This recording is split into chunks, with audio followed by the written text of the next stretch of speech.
처음 부동산 공부를 시작하시는 분들이라면 뭐부터 시작을 해야 될까 정말 막연할 수가 있어요. 저도 또한 그랬었거든요. 그래서 강의도 들었었고요. 그리고 강의를 들은 내용을 토대로 지역 분석을 해보기도 했고, 그러나 내가 정말 초심자로서 처음 시작을 하는데 지역 분석을 한다는 것은 정말 쉽지 않아요. 그리고 제 블로그에서 보시는 것처럼 이렇게 지역 분석을 하는 것도 시간이 정말 처음 할 때는 7시간, 8시간씩 걸리고 그렇거든요.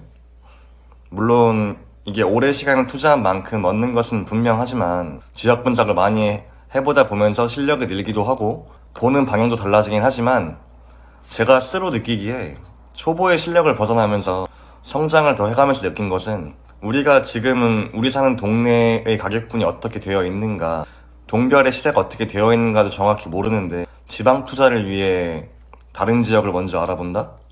갭 투자를 하기 위해 다른 지방의 1급지, 2급지, 뭐 또 학권과 상권을 분석한다? 먼저 토대와 집안, 기둥을 쌓아놓지 않은 상태에서 유튜브를 보면서 겉핥기식으로 공부를 시작하시는 분들이 많겠다 하는 생각이 들게 되었고, 물론 저도 또한 그랬었어요. 그래서 이 영상으로 처음 유튜브 채널을 시작해보기로 결심했습니다. 정말 짧게 5분 정도로 불인이를 탈출시키겠다는 하는 각오로 영상을 잘 만들어서 내용을 전달해 보도록 하겠습니다. 일단은 가장 먼저 기본이 되어야 할 네이버 부동산으로 내가 사는 지역의 동별로 시세를 확인해 보는 법으로 1편을 시작해 보겠습니다. 자, 그럼 가시죠. 자, 이렇게 먼저 네이버 부동산에 들어와서 오늘은 제가 제일 먼저 투자를 했던 지역인 익산을 볼 건데, 익산을 가는 법이 두 가지가 있어요. 먼저 휠을 당겨가지고 지도를 직접 이동해서 익산을 이렇게 가는 겁니다.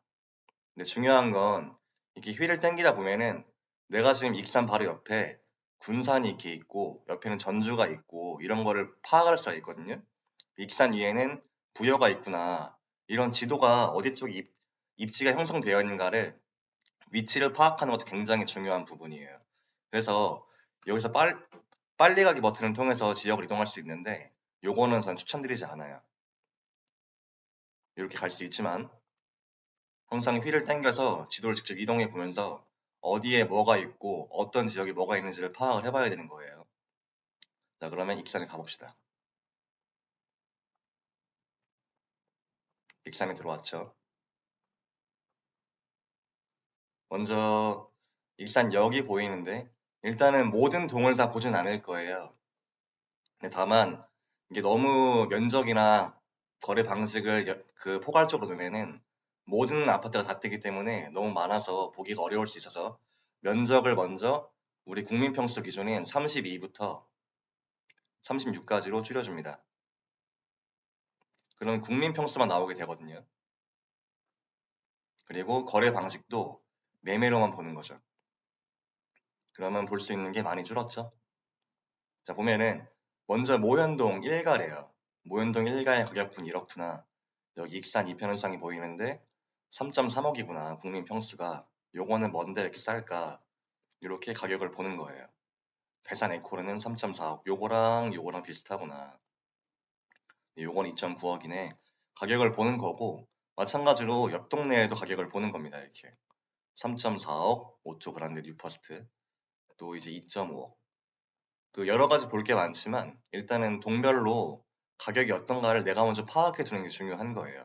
그래야지 지금 신동이 3.4억인데 만약에 바로 옆 동네인 모현동 1가의 가격분이 뭐 3.3억이다. 근데 사실은 3.3억이 아니라 3.6억이나 7억이다. 그러면은 요게 저렴한 걸까?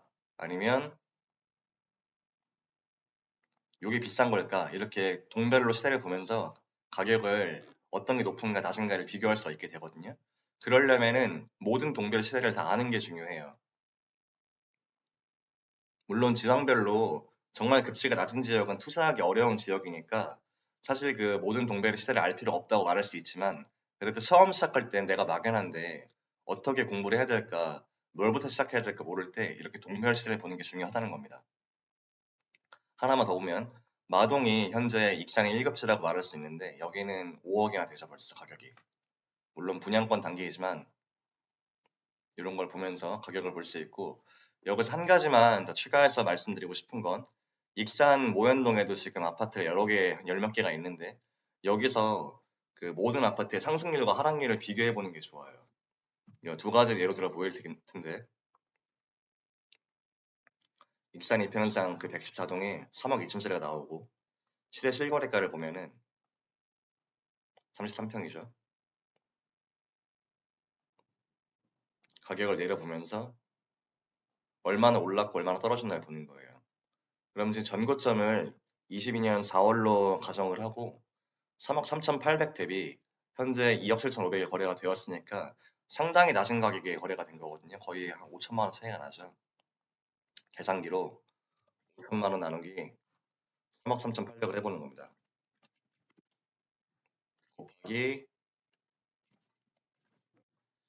14.8% 정도가 하락을 한 거라고 볼 수 있어요. 대신에 요건 너무 터무니없는 가격이기 때문에 부동산에 전화해서 물어보고 현재 매매 효과 대비 왜 이렇게 저렴한 것이냐 물어보면은 이유를 들을 수 있게 될 거예요. 부동산 소장님을 통해. 현재 20년 4월부터 현재까지는 가격이 변동이 그렇게 크지 않은 거예요. 물론 조금의 조정은 있는 것 같아요.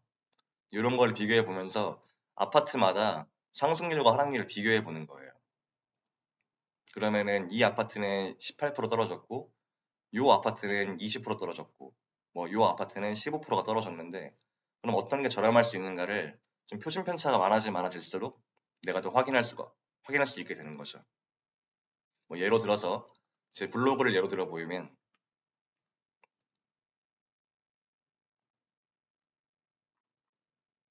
저도 이렇게 아파트 가격권을 동별로 보는 습관을 들이고 있거든요. 이것은 넓은 거시적인 관점이 아니라 미시적인 관점으로 그 지역별의 시세가 아니라 아파트 동별의 시세를 보다 보면은 인근 동과 비교했을 때 가격권이 저렴한가 아닌가를 파악할 수 있게 됩니다. 그런 걸 할 줄 알게 돼야지 나중에 다른 지역을 가도 다른 동과 비교를 할 수 있게 되고, 어떤 지역과 어떤 지역의 아파트 가격이 다르기 때문에 이렇기 때문에 여긴 저렴하구나, 비싸구나 평가를 할 수 있는 주관에 서게 됩니다. 그 주관이 객관화가 되려면은 계속 보는 습관을 들여야 되는 거예요. 마찬가지로 제가 한설동을 비교할 때 상승률을 아파트마다 비교를 했어요. 동별.